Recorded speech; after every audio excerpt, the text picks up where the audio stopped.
Hi everyone, my name is James Feeney. Welcome to or back to my channel. Today I want to talk about the importance and power of memory.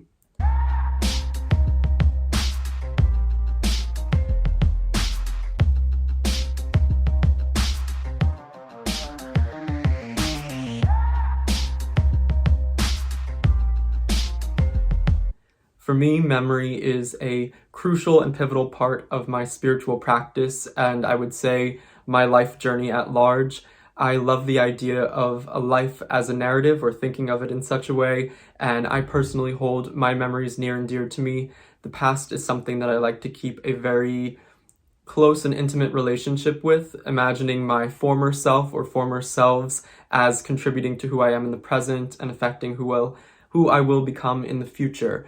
So I thought I would share a bit on my past. I really want to get more personal on my channel and feel like there's an open dialogue where I can share my personality. So I've been cleaning out my room and I keep memory boxes, and they've overflown quite a bit, and so you can't quite see, but I'll include a clip.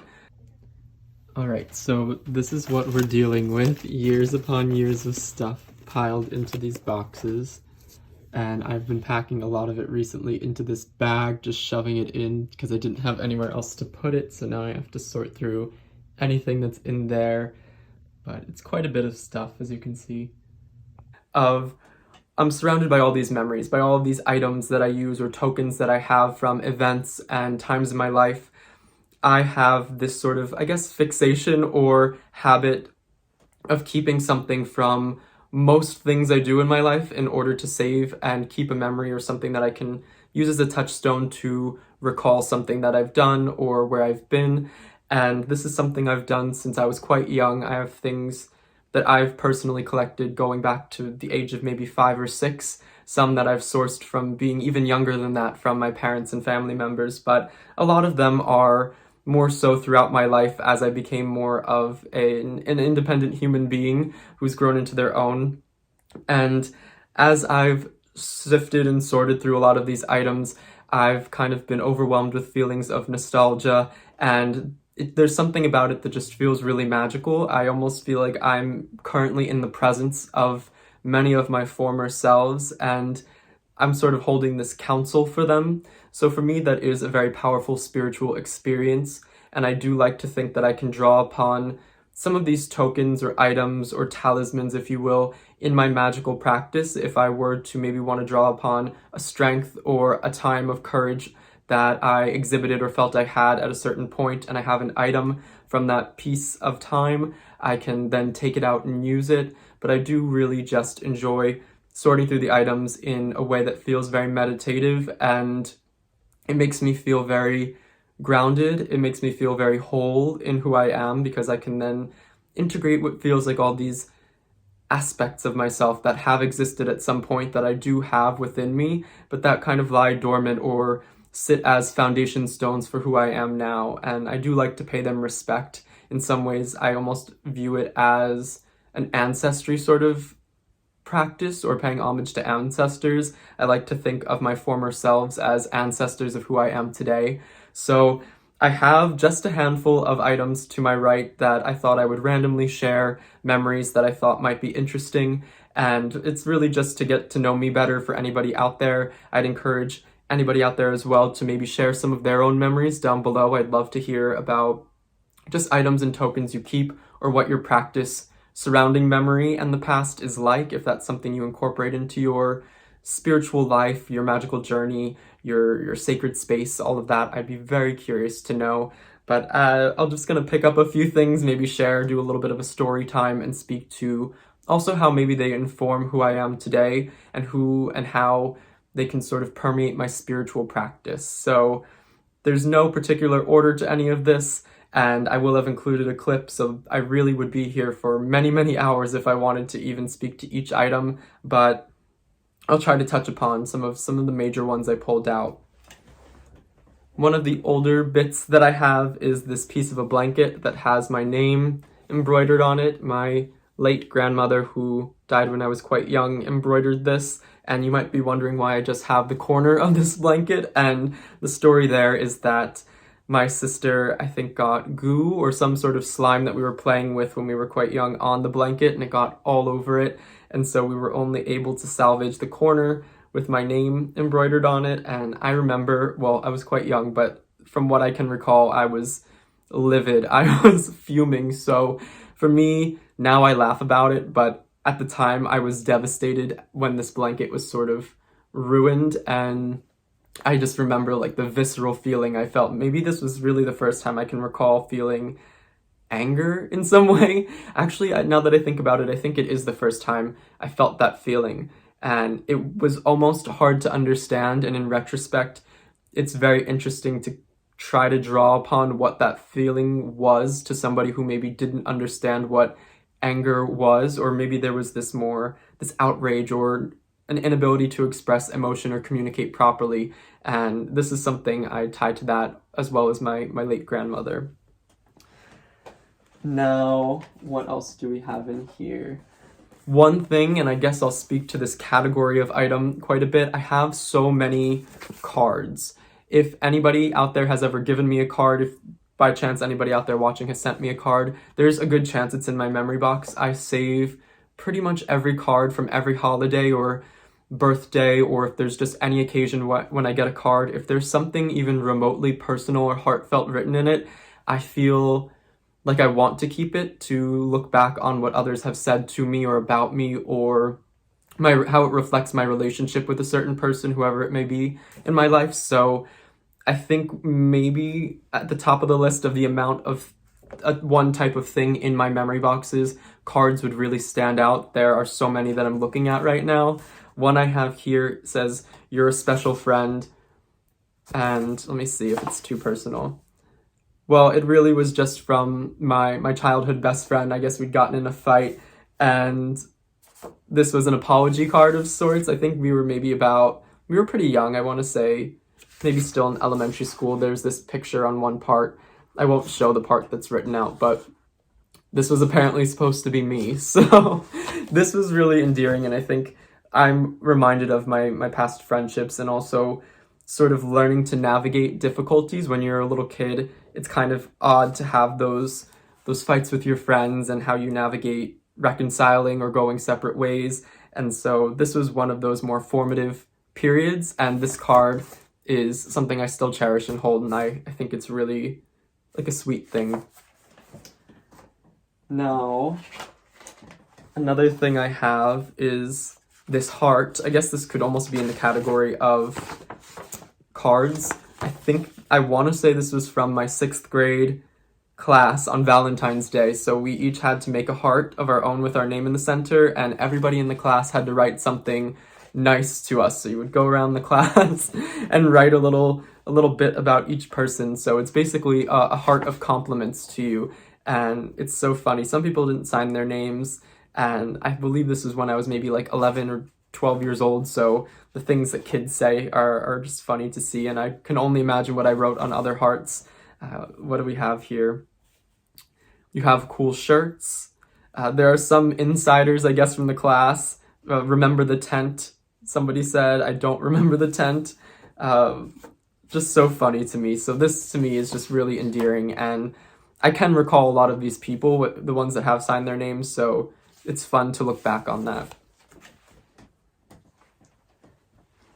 Another thing that I have quite a lot of in this box, right alongside the amount of cards that I'm sure are all within these boxes, I have a ton of movie ticket stubs.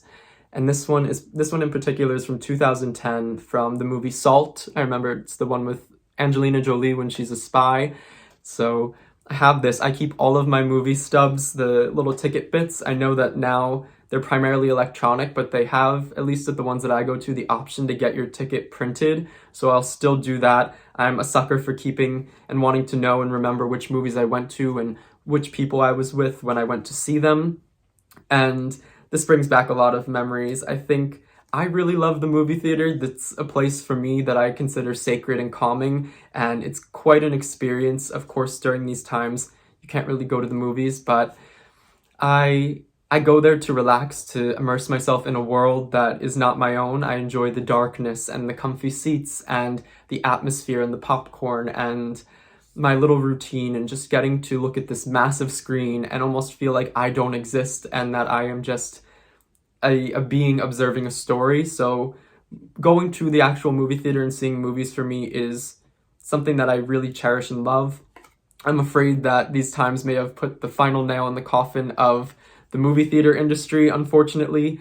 So I hope that there's still something after all of this where I can still go to see movies, but I just like to think of getting my cherry Coke and my Raisinets and popcorn and kind of making it a whole experience for myself. There are plenty of movies that I've gone to see by myself, but a lot of these movie stubs are from times when I was with other people. So I can remember the friend I was with my friend, his older sister, and his older sister's boyfriend, and we saw this movie, and I remember I was eating Raisinets. This was how many years ago now? 11 years? So I was 13. I was 13 from this when this was done. A few other things. I have bits and bobs of pictures scattered throughout. Some of them are really funny. This one is actually from my friend decided it was funny and screenshotted it and then printed it out, I guess, for me from a Snapchat. So I guess I was pretending like I was at a restaurant, and it says check please, and that's me. So a little bit of, I guess, my personality and the kind of things that I do. I have some from my senior prom. I remember these. Oh, another movie ticket from The Hunger Games fell out. From my senior prom. Maybe there was like a little photo booth.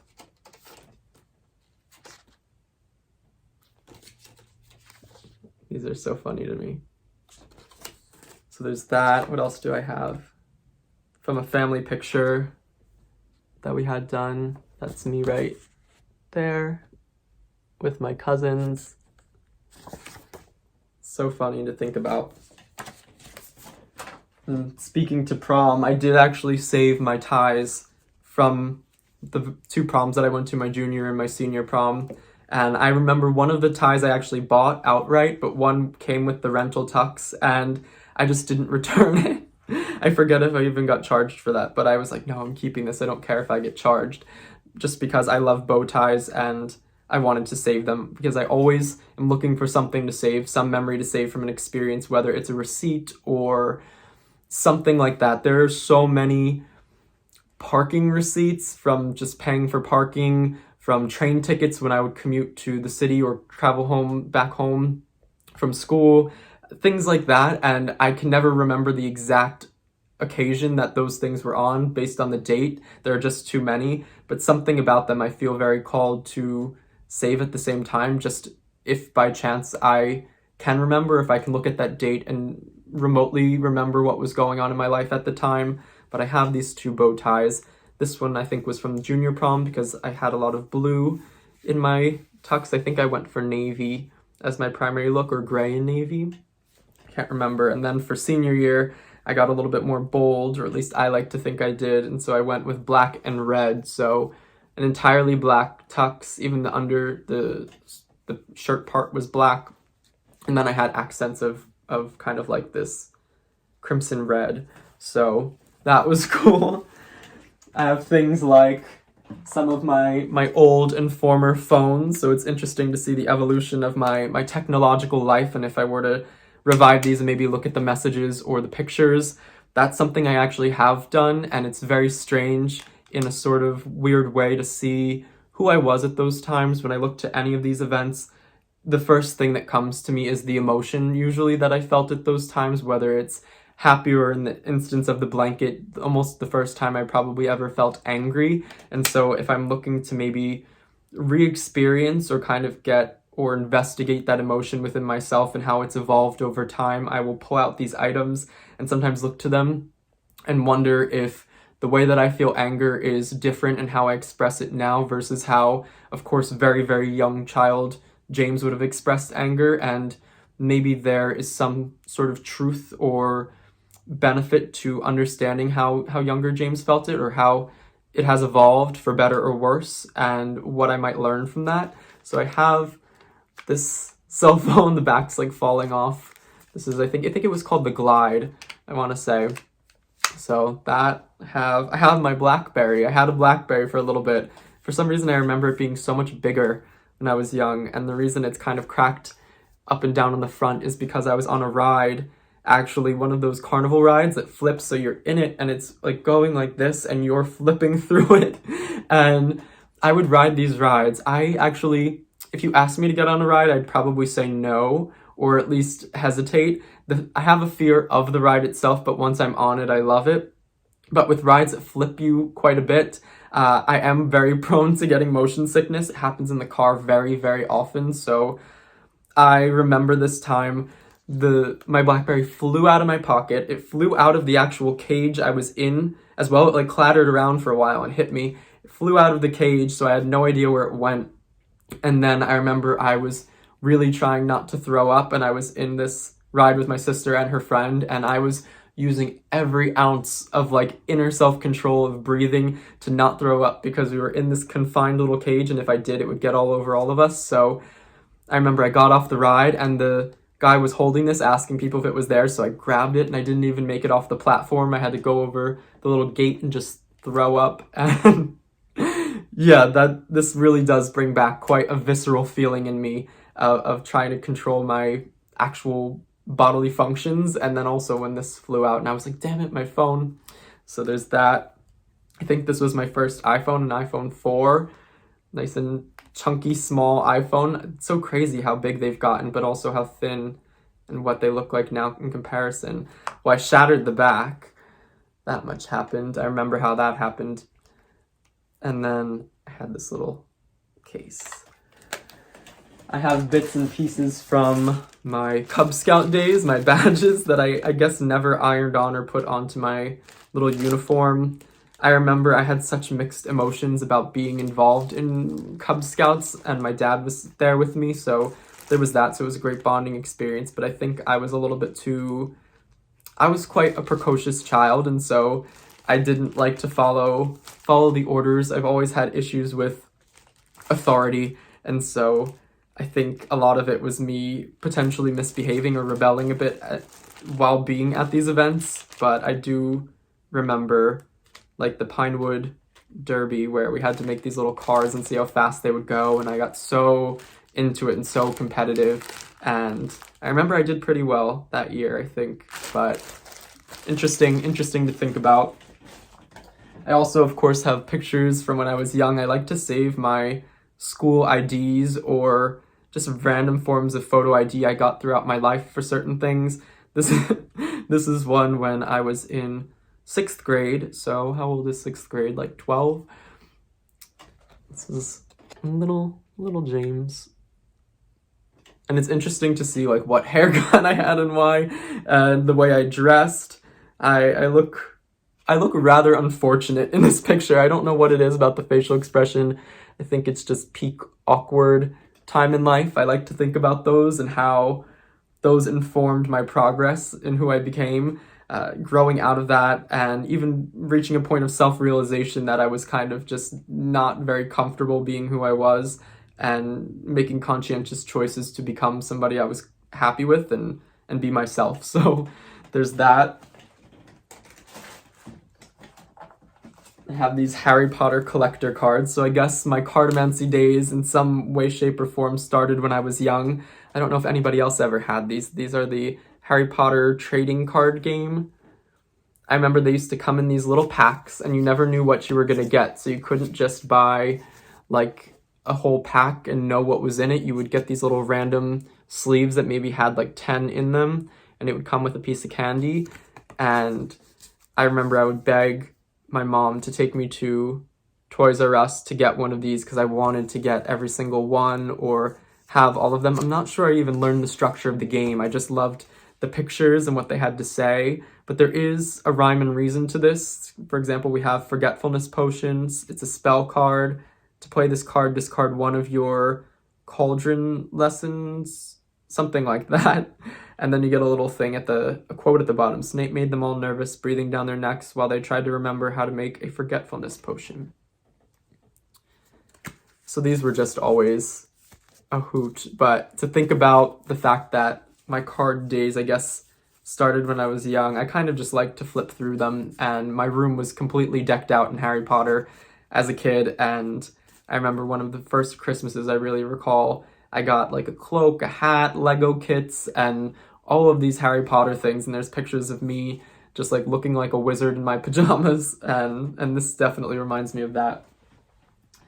I have this pin from Yankee Stadium inaugural season opening day. So this was, I guess, this was the first official game played at the current Yankee Stadium, and I'm not a big sports person at all. I have a few little sports memorabilia things in here, but they're mostly from experiences I had with my dad, so they're more memorable in that way. And of course, this was like the first day at an actual location that they were playing, so I was really happy to be able to go. I know I got a small bat as well that was kind of themed for the inauguration of this location, but this was a really fun day, and I remember that really fondly, I guess, as like a father-son memory and how I can reflect on that. I won't go too much further into all of this. I know I have bits of currency from other countries that I've been to. I have the plane tickets for getting there, the sort of boarding passes. Remember, I got this one in Iceland, I believe, in the airport of all things. And I know that there are a bunch of keys scattered throughout these. I have pay stubs from various jobs, and most of the keys I have no idea what door or thing they were to. And to me, that's kind of fun to imagine or try to think of something, even if it's not quite accurate. I think the way that the past works in that the way we remember it is entirely subjective, and even me remembering these events right now is going to be different than how I remember them in a year from now, or if I were to look at them a few years from now, I wouldn't remember them in the same way, or I wouldn't process that memory the same, or my memory would be slightly altered. And so regardless of if the memory is objectively accurate or not, for me it's a lot more about the feeling I get from it and what I can do with that feeling, how I can learn from it and inform my overall experience throughout life and my journey in becoming, I guess, becoming myself, becoming who I am, which is constant and ever-changing and evolving as it is for all of us. So, for example, things like those keys or those parking stubs that I can't remember the exact occasion of or for or what these keys are to, I can in some ways try to remember times when I had keys in my possession. Maybe I had the responsibility of opening the store and I was a key holder or a manager when I worked at a certain job, and maybe that's that key. Who knows? So it's fun to think of. Another one I have here is this t-shirt. What is this? Truth or Dare. This is a movie that came out a few years ago, Truth or Dare. And actually when I was in college at school, we had this program where certain, I guess, production companies, before movies would get released to the country or the public at large, would collaborate with our film program, and we got to see them early as like sort of viewers, but we would offer feedback. So that was fun. I remember we would get to go to like 2 a year, and we would see pretty big movies like a week or two before they were released, and so that was really fun. And then there would be these sorts of promo items like t-shirts, which I think I have a few of. This was such a corny sort of comedy horror. I don't even think it was meant to be comedy, but it was comedy to me. I love horror movies, but I'm also kind of like, I like to pick things apart. And so if it's corny, I will just die laughing. And it doesn't mean I don't enjoy the movie. I love corny movies, but I definitely look for the plot holes. And if things don't make sense or the acting's kind of weird or the premise is odd in the way it's executed, I'll just bust out laughing, and I don't mean that in any offense to the movie or anybody who likes it, but yeah, that's a shirt from one of those occasions. I have this sash from my college graduation a few years ago, and it's still in the plastic, and I remember on graduation day, I couldn't find this sash for the life of me, so I put on all my gown and cap and everything, and I got there, and everybody was wearing this, and I was like, oh crap, shit, where's mine? And I thought maybe I either didn't receive it or something like that. And then when I moved out of my apartment a few weeks later, I found this like wedged in between something. And so I was missing a piece of my graduation, I guess, garb, and I had just lost it or misplaced it. And so it looked kind of funny when I was standing with everybody and didn't have my one sort of thing. But, you know, what can you do? And then there are some things in here that are very random that I somehow can remember the memory of, and it took me a minute. There's this one. This is a test tube, and it's actually from it was a test tube shot at a bar. And I remember this occasion so vividly. I'm not sure if this is a great thing to disclose to the public, but it's something that definitely is prevalent if you go to school in New York City for college or anything like that. Pretty much anybody under the age of 21, which is the US's legal drinking age, will have a fake ID to get into bars, especially as college kids. We didn't have campuses at all, so there wasn't like the kind of bars that kids just go sort of thing. You really needed to be able to just walk into a normal bar pretty much and have an ID that looked legitimate. So I'm not saying that I partook in this, but it was quite prevalent. And I do remember that this was for a friend of mine's birthday, and there were issues, I'll just say there were issues getting into the bar club type thing for the birthday, and I was out front with my friend. There was quite a line, and we got to the front, and we were rejected, I'll say, from entry. And I remember I just wasn't going to take no for an answer, so I got back in line, and I got to the front, and I remember I just went off. I started screaming. I don't know what came over me. I feel like I was maybe possessed or something, and I was screaming about how it was my friend's birthday, and I'm going in there, and don't stop me. And normally New York bartenders are quite tough, and they'll just manhandle you and move you to the side if you become an issue, but I guess maybe there was either some sympathy or I really did in some way become convincing and intimidating. But we got let in, and that was, to me, I was like, how did that happen? But I remember there were these test tube shots, and yeah, I don't know, random story. But there's that. I have Playbills from the few plays I've seen. I'm not much of a theater person, but Harry Potter and the Cursed Child, part 1 and 2, the whole shebang, those were really wonderful, and I highly recommend if you get a chance to see them and you would all like Harry Potter. So I have that one. I have so many other things in here, like bits and bobs and cards and items, and it's insane. I have a lot recently of these escape room bands. That's something I've been doing a lot lately, and when you escape the room, you get I guess a rubber wristband or something. And I really love puzzle games, and I enjoy puzzles, so escape rooms are definitely something I find fun, fun interactive experience with others. Post video James here. I was still going through my memory box, but I wanted to share this one specifically, especially when speaking to the power of memory and how I might draw from it. I found actually this poetry book that I made in college, or at least it was made by the class that I was in college. I was in this poetry sort of like workshop. Usually, at least in my school, I know a lot of schools, if you're in the writing program, you sort of start to enter these workshop type classes. So we all had to basically make a poem book of our own, but then we each picked one of our poems to put into this larger poem book. So I was going through this reading my fellow classmates' poems, and then I stumbled upon mine, and poetry was never my thing. In writing, that was never my strong suit or a category or facet of reading and writing that I cared about as much. This class definitely taught me a lot, and I liked that I was pushed outside of my comfort zone. Some classes that did that to me that I did end up enjoying a lot more, things like creative nonfiction, which is something that I take with me now, and I really value nonfiction, creative nonfiction specifically, but poetry isn't one that I tend to revisit as much. And so I figured I would read the poem that I had in this book, because it was from an emotional place. Oh, my phone's falling. It really came from an emotional place at this time. So I figured I would read it just without any context. But the title is Why Won't My Clock Start Ticking?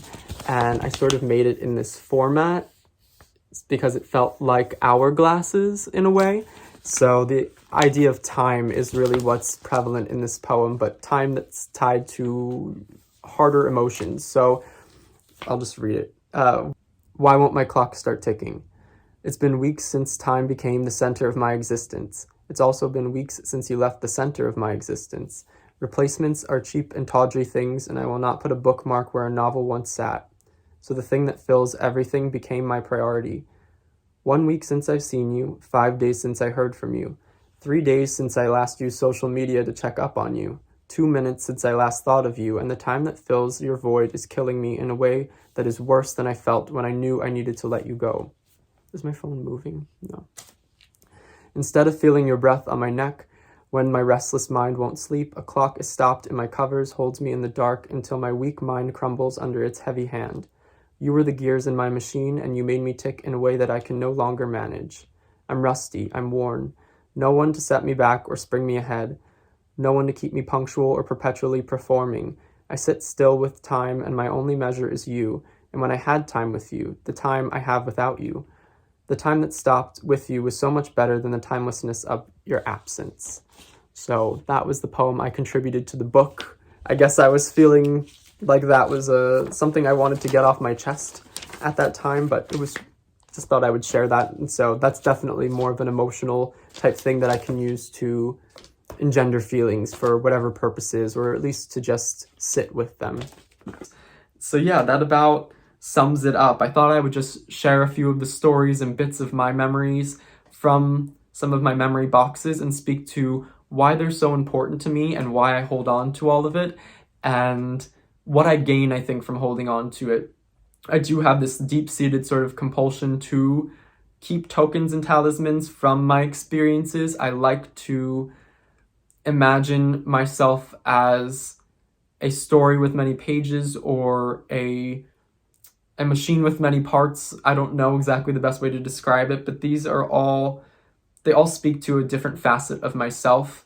And while I like to think of myself as a holistic, integrated human being, I think in many ways we are a composite of many parts, and those parts in many ways or can be drawn to our past and connected in such a way. So I know, for example, that I do quite a bit of magic and just spiritual work and thinking and pondering on my past in a way that I find to be immensely helpful to me in the present and to me going forward in the future. I can really, I would say, feel emotions more when I understand how I felt them throughout all of my experience in this life. I feel I can process things better when I can look to my memory box for maybe occasions when I've overcome an obstacle that required something similar to what is called for right now. Maybe I've gone through something even more difficult, and when it feels like it's an insurmountable thing to me in my present, I can draw upon the power I had from one of these sorts of talismans in order to overcome or put into perspective the current obstacle I face. So let me know if you care to make a VR out there and you want to speak to some of your memory items or your practice, your spiritual practice with memory or its importance in your life. Please do. I hope you are all well. Like and subscribe if this was fun or interesting. And until next time, bye.